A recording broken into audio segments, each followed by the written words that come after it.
Hello, everybody, and welcome along to the Event Industry News podcast. My name is James Dixon, wishing you a very good morning, afternoon, or evening, whenever or wherever you are when you're tuning into today's podcast. The podcast is brought to you by our sponsor, Engage, powered by D2I Systems, winner of Best Event Management Platform at the 2017 Event Technology Awards. To learn how Engage can make your business more profitable, visit d2isystems.com/engage. And on to today's episode. We're going to be talking about a business called Word of Mice. Word of Mice is the first and only global influencer community for the mice industry. To tell us more about it, we welcome Word of Mice founder Mariska to the show. Mariska, thanks very much for joining the podcast. Yeah, thank you very much for inviting me. Good to have you aboard. So, Word of Mice, as I said, let's just run through that sentence again. The first and only global influencer community for the mice industry. Let's hand that over to you now and tell us more about it. Why was it set up and what does it do? Well, first of all, ideas come from frustration. The industry, I always say, we are very good in creating experience for others and making that human connection. But I saw when I was a freelance event planner and I went to IMEX or IBTM or other exhibitions, I didn't saw that experience or that connection coming from, let's say, from the suppliers. So I asked, for example, why should I organize an event in your hotel or in your venue or in your destination? And I often got the folder, the flyer, the USB stick, the goodie bags. I said, but that doesn't answer my question. I want to know, what is your unique selling point? Mm-hmm. What have you done in the past? Like what kind of events? And why should I choose for your hotel, for the Marriott or the Hilton instead of, for example, for Accor or NH Hotel? And often I didn't get that, let's say, that right answer. And I said, how is it possible that we spend millions of euros on creating great events, but you're not able to express, let's say, to spread that message towards your new clients? So I ended up with a goodie bag and a USB stick. And of course, you don't look at it afterwards when you come home. So I said, we're living in the 21st century. Things need to change. We need to change the way we are, let's say, we are doing our marketing. And as I'm coming from the travel industry where I've been working for 10 years, and I said, there's so many bloggers and vloggers out there who tell you great stories, who make blogs and vlogs about your service, about your product, why you are standing out of the market. I said, if we can do something similar, but influencers, and I prefer they use the word experts, mm-hmm. people who have the background and knowledge of our industry, so know what a DMC, DMO, RFP stands for, and let them spread the message why your hotel is unique, why is that destination unique for incentives or conferences. So I came up with the idea and I started at the end of 2016 to create that global community and to make that connection between suppliers and the influencers. And how long was the process of being able to source and track down these influencers before you were in a position where you had enough of them to be able to actually offer that as a service? Well, that's a very good question, but it's actually an ongoing process. So I give a lot of presentations, let's say all around the world. So it's an ongoing process, mm-hmm. because I think there are a lot of freelance event planners out there who might have the right profile, or people who are still working, let's say as an employee, but thinking of going on their own, but have a lot of followers and have a sort of authority, are actually already an influencer. So it's an ongoing process of searching people. So, and of course we have created a community, but if we receive a request from a client, we also go beyond that community. So it's an ongoing daily process of searching for people to let our community grow. And what sort of, I suppose, experience and subject matter would these influencers be writing about? And how does their own knowledge and expertise then assist the event planners, the event organizers in the objectives and the goals that they're looking to achieve? Well, perhaps I should go first towards the, let's say, the process. First of all, we look into the goals of our clients. What do they want to achieve with a certain campaign? And first of all, say, of course, it's part of your strategy. It's part of your marketing plan. So, for example, if you have a destination and there's a new airline coming towards your destination, and you said, I've always focused, let's say, on the Dutch market, and now I have a new airline coming from London. I need to focus more on the UK. So then it's logical that we search from an influencer from the UK. And as a destination perhaps is a core business, is incentives, we're looking for someone with a background in incentives based in London or based in UK and who have that audience. So it all depends on the briefing let's say the briefing, we call it a quick scan that we do with the client to get all that data sorted out and say, okay, what's your current audience, but what's the audience that you want to attract? What are your countries? Who's your current target audience? Do you have any, let's say, plans for the future? Are you going to refurbish your rooms? Like I said, there's a new airline coming towards your destination, and with all that data, we are going to make the match with the influencer. So it's quite of a long process and intensive process to first have all the data of the client, and then to make the right match with the influencer, so that person knows all about incentives and can be also part of the campaign, because we ask their input and their knowledge to say, hey, for example, we have here Aruba wants to focus now on the UK market, and say, what have you done as an influencer to spread already your message? Your audience is more on LinkedIn or more on Facebook. How can we create a campaign together to spread that message within and to reach that right audience? When you find the right influencers to assist you with any given campaign, what's the incentive for them? Is it a financial incentive? Is it one of increasing their own audience share, or is it a straightforward business agreement? Well, also a very good question, because a lot of people are curious, do people get paid, or how much money do they get? Do they get 10,000 euros for an Instagram post? No, that's not yet. Perhaps it's coming, not yet in our business. If you look towards the campaigns that we do, there's first of all a thorough research needed.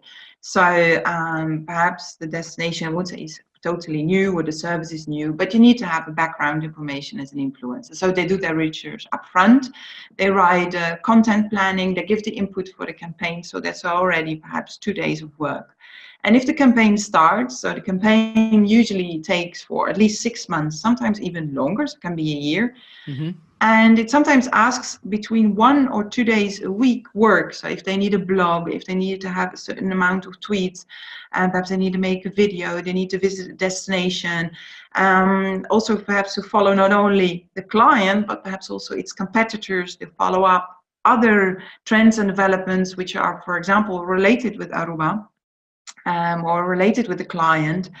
So it's a thorough research that they're doing, and therefore we say, okay, this job is paid like any others, like our job is paid as well. Sure. So and of course there should be an interest as well for the influencer, because otherwise we wouldn't choose him or her to get involved in their campaign. So hopefully their number of followers will grow, and they will set a tone by being creative or by standing out of the market.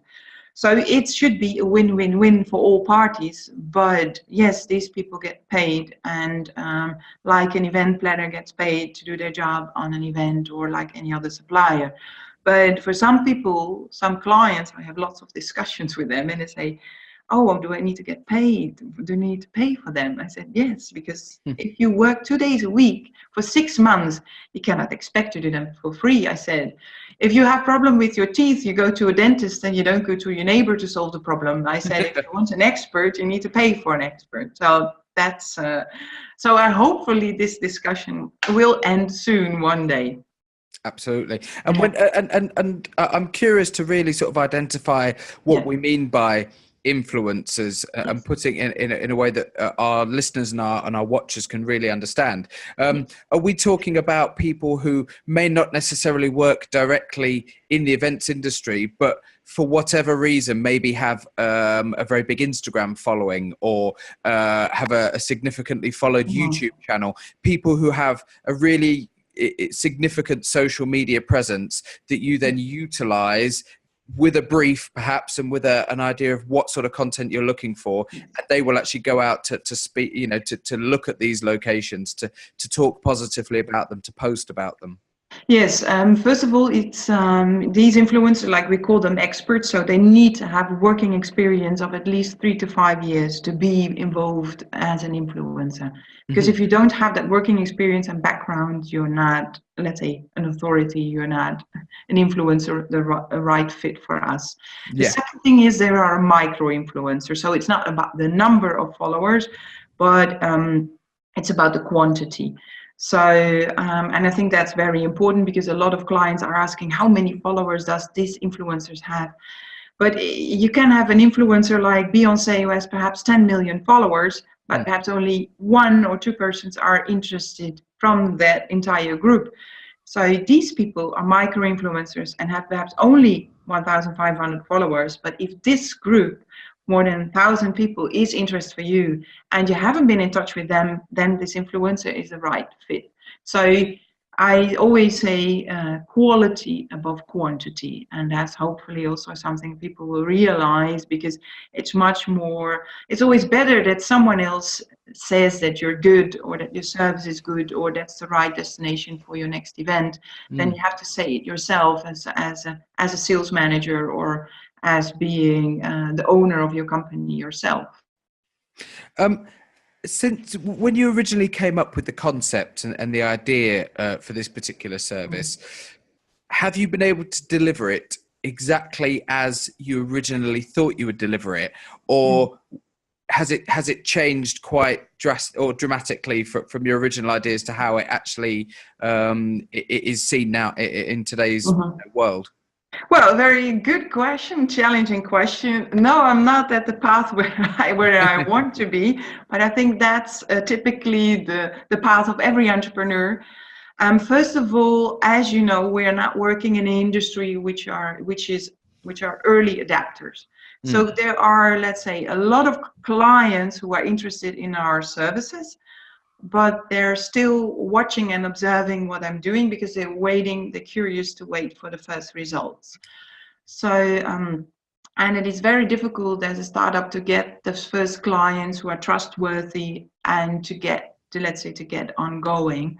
So, so therefore I'm always eager to work with clients who say, okay, I see the added value, I see how can I spread my message in an authentic, fun and creative way. So, so I'm not there yet. No, I think I still have a couple of years to achieve where I want to be. But let's say after now working, let's say just a little bit more than a year, I'm already very grateful that let's say there have been a lot of great presentation, a lot of interest from clients. So there is a lot of interest, but the point of being interested and making the decision and set up the campaign, that's also sometimes a decision-making process of 6 months before clients start. And as you know, we work with yearly budgets, so people are interested now but say, yeah, it will be for 2019. I had to wait another 8 months to start with the campaign. So no, I'm not there yet, but I hope 2019 will be the year when I can say, okay, I've done now a great number of projects which I can look back and say these are also really representative for the industry, and that I can, with those outcome of these projects, let's say, get other and bigger clients involved. We're talking on today's podcast to Mariska Kesteloo. Mariska is the founder of Word of Mice, and we're talking about utilizing influencers and experts who have a significant following of their own, either through social media or through other channels, as a means to help promote venues, destinations, and provide that as a service to event organizers. You mentioned something in the last section there, Mariska, about results, and you have people from the industry who are keenly waiting on results coming in to be able to look at that. As a company, how will you actually demonstrate and provide data or results to people to show the success of this particular service? Of course, yeah, that's very important, because I said that's that's also the reason why I started with my company to show the results, because if you're doing offline marketing, you don't know how many people saw your message, or let's say, or okay, now you can measure also how many people visit your booth. I said those details are very important. So we use platforms to show the results, to show the number of, let's say, the number of likes, the number of retweets, the comments that you have, but more important is also the engagement, which post has got more followers, which had a better fit, which topic has read more, but also interesting who has read your blog and who has read the video or seen the video. And are these really your target audience, or perhaps it's also read by another audience? So these data is really important. So therefore, and also for the client's understanding is although you use a platform, there is a lot of manual work to get all this data sorted out and to present it in a report. And therefore, we are working in the B2B sector and not in the B2C.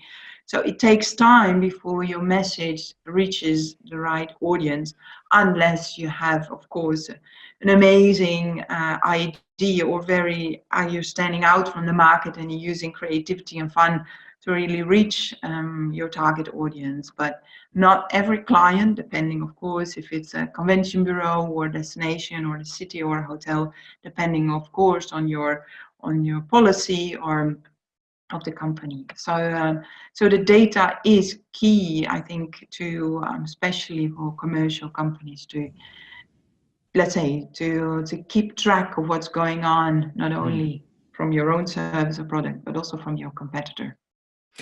On the subject of data, we've done some episodes of the podcast that our viewers and our watchers may or may not have seen when this particular episode is broadcast, on the subject of GDPR, new regulations that are coming to effect on the 25th of May this year. I've had some brief experience in working with some of my own clients with their own data, and going through the process of re-verification. So getting everybody who is currently on your database to make sure that they are re-opting in and are absolutely certified on there. And so far, the clients I've worked with, there's been, I would say, a minority of people who have actually responded to those prompts and replied back. Now, based on that, I'm curious to ask you, is there, with this GDPR regulation coming in and people perhaps not being able to email market as successfully as they were in the past because of the reduced amount of data that they have, do you think utilizing experts and influencers via their own social media networks is going to be somewhere that will actually benefit from these new laws coming in? Well, this could be, if people use it in the right way, this could be a huge advantage also to, I won't say to avoid the GDPR, but like you said, the influencers, you're using the network of the influencers, so the data is not owned by, neither by us, neither by the company. Of course, you can use the content of the blogs and the tweets, but this is a very great way to, let's say, I won't say to avoid the rules and regulation of GDPR and to communicate in a direct and let's say in a direct and straightforward way. Sorry. No, the way I see it, and the reason I ask that question is very simple. It's because people who choose to follow somebody on any social media platform, or LinkedIn, Facebook, Instagram, whatever it may be, that person is choosing to follow that person, which is a very, very different train in terms of direction to somebody actively emailing somebody using their personal information. So you know, my first instinct is that this has the potential to open up new doors if people are seeing a massive reduction in data as a result of these new regulations. Of course, and also, like I said, and also not, let's say, to avoid GDPR, but also to use the real power of an influencer and to use his or her authenticity and knowledge and experience, and to say that your service or your product is great. That's always better than you have to say yourself because it's much more trustworthy. So it's actually using the word of mouth, but using the new channels, social media channels, to spread your message.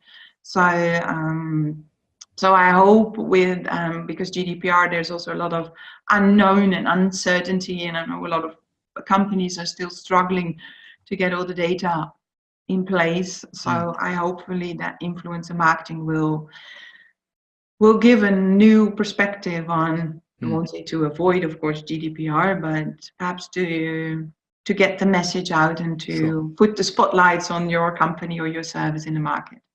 Absolutely. Like many forms of marketing, they translate from business to business and from industry to industry.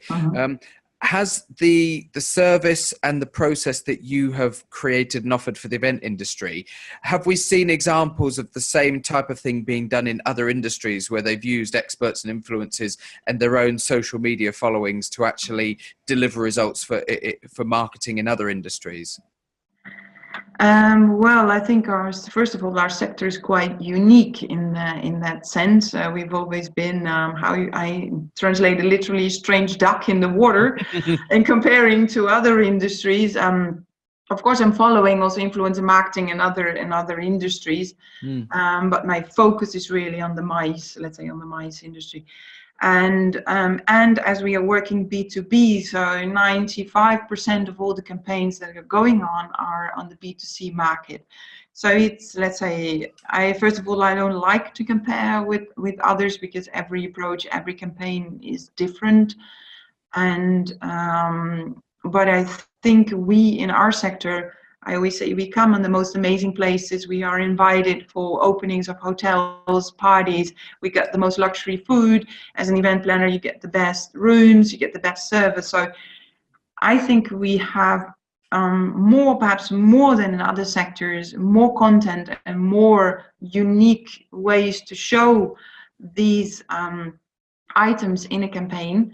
Than in other sectors where you're selling perhaps just a machine or perhaps a boring product. We are selling unique experiences, so we have a lot of, I mean, if we could use it to the full potential, which is my dream, I mean, the options and the possibilities are endless, and I hope that people also see the creativity and the options that are out there. Just a lot of people don't dare to use an influencer, and that he or she is writing in his or her own words, because that's what a lot of people is blocking to work with influencers, to give them the freedom to write about your product or service. They always want to have the sort of control freak and checking what's been written about your product or service. But I think it would be great if we can give the freedom towards the influencers and use the creativity and also fun towards the maximum. Then we can stand out from all the other sectors. Sure. I'm looking at, if you head over to Mariska's website, which is wordofmice.com, you'll find on there quite an easy to follow guide, a 6-step process that you have on your website that essentially gives people a very clear overview of what it is you do. Number 1 being analysis. Now, number 2 in that process is scouting and selection. And I know you've touched on this briefly, but if I could just read directly from the website: scouting and selection, casting a wide net and searching our database for beloved personalities and thought leaders of today's social media platforms based on the requirements of the customer. Now, when it comes to those requirements, I know it's a ruthless question to ask, but ultimately your client will set a budget for a campaign. So you may find that certain influencers and certain people would be fantastic because of their own audiences.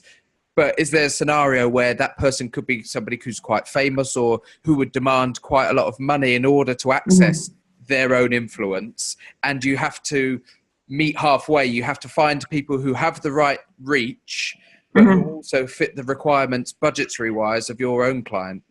Yeah, that's a good question. Yeah, it's a challenge to find, let's say, first of all, the right influencer and the right match. And the first thing is, of course, it's a lot of, or I won't say a lot of, but it depends also, of course, on the budget. And a lot of people underestimate that if, for example, you have a campaign of 6 months and that influencers working for 2 days a week for 6 months in a row, and it's just the salary of the influencer. And then also we as an agency also need to get paid to get the contracts, to check if the influencers are doing their job, and let's say to get all the data in and to write reports and etc. Yeah. So it is challenging to find an influencer, of course, who fits in that budget, but there is a two-way communication. So therefore it's good to create that community and have already that relationship with the influencer and say, okay, we have a client, but he is on a tight budget. But if that's really an added value of the influencer, and said, okay, I'm perhaps prepared to lower my price because I see the added value for myself as well, which could be an interesting. Or if that person is too expensive, then it's up to the client, either if they really want to have that person involved, to come to an agreement and say, okay, perhaps we can find somewhere in the middle. But my let's say, and that's also my challenge, and therefore I started my company, is because as a freelancer, you know that the salaries are not that high in our industry. So I'm really fighting also for the influencers, because a lot of people underestimate the amount of work that is involved to write a good blog, write good tweets, to get engaged and to get followers and to build up that audience. So therefore I said, if an influencer asks this amount of money, I'm not going to discuss, because that's the value, and I hope that the clients see the added value as well. So some people are a bit shocked if they see the price, and I say, yeah, but and it's not that I'm driving in a Porsche. I said, but this is the money that the influencers are asking to get involved and to get all the work done, the scouting, selection, contracting, reporting, etc., etc. So it's a really time-consuming process, and therefore it's important that clients that know, because how more time involved, how higher the price, of course. And we've discussed the data side of things and provided the results back to potential clients, or to clients who've utilized your service, but also to potential clients who want to see how successful the campaigns can be. That said, the very nature of the service that you are offering and providing for clients means that you will be able to search and point them in the direction of some of the social media feeds operated by your influencers. So there will be evidence that people can log in to various different platforms, presumably, and see. So they could go onto YouTube and see videos. They could go on Instagram and see posts from certain people. Is that content available already? Have you got reference to some of the stuff that you've already worked on? Well, we are working on several campaigns, but like I said before, the clients confirm, and before you're working on. So we're working on different campaigns, but they haven't finished yet. So we're still waiting on the final data, which is taking me much longer than expected, because I thought I already have a lot of projects. But yeah, you have to be patient. Like I said, if you're offering a new service in a dinosaurs market, if I may say that as a Dutch lady, be straightforward. So yeah, we have to have more patience to get the right data out. But and a lot of people are waiting impatient for their data. But I said, why would you wait for all the data? I mean, you know that influencer marketing is working. It's already using. In the US, it's already an integrated part of their strategy. So we know that it's working. So it's just, you can wait for the results. For example, we're working now with Flanders in Belgium. But is that data also representative for your company? I mean, a hotel is not the same as a convention bureau. Sure. And we have so many different types of clients. So if we want to have all the data, then we should do representative at least 50 campaigns for all different kinds of company, which make it representative. And I hope clients won't wait until we have done 50 campaigns. I hope people have also the trust, but also to be that early adapter and to stand out from the market, because now you have the luck that the influencers don't ask as much as the celebrities, and it's still, let's say, price worthy to start now and not to wait until 2 or 3 years, where you will pay perhaps a double or the triple for the amount of influencers. So it's more interesting to jump on it now. Absolutely. I would say. As we approach the end of today's episode, but before we get to that point, let's make sure that people can get in contact with you if they would like to discuss this and they've got an interest in this particular area. I've already mentioned that your website is wordofmice.com, but how would people get in touch with you if they wanted to reach out? I mean, of course, yeah, I'm active on all social media channels. So I have either and my private accounts. And of course, all the Word of Mice accounts. So we're active on YouTube, Instagram, Twitter, LinkedIn, and Facebook, of course. So all you can find just to click in Word of Mice, or you can click on my personal name, Mariska Castello, and you will find me. Or you can just send out directly an email to mariska@wordofmice.com, and I will reply you as soon as possible. There we go, everybody. We've been talking with Mariska today about the utilization of experts and influencers and accessing their own, I suppose, social media feeds and their own networks in order to enhance the marketing campaigns to help venues, to help destinations, to help with all sorts of different elements of marketing within the events industry. Don't forget that you can stay up to date with all of the latest content from eventindustrynews.com, and you can also follow us through our own social media platforms. Just search for Event Industry News, or on Twitter it's @EventNewsBlog. The podcast, our sponsor, and a huge thanks always to our sponsors, is brought to you by Engage, powered by D2I Systems, winner of Best Event Management Platform at the 2017 Event Technology Awards. To learn how Engage can make your business more profitable, visit d2isystems.com/engage. And as always on the podcast, our final thanks always goes to our guest on the episode. Today, it's been founder of Word of Mice, Mariska Castello. Mariska, thank you very much for joining the podcast today. Thank you very much for the invitation. No problem, and we'll see you again, and hopefully next time we speak to you on the podcast, we'll have some updates, and we'll have some data, and we'll have some real life case studies and examples to see and track the success of your particular service. Thanks very much for watching the podcast and listening to the podcast, guys, and we will see you on the next episode. Goodbye.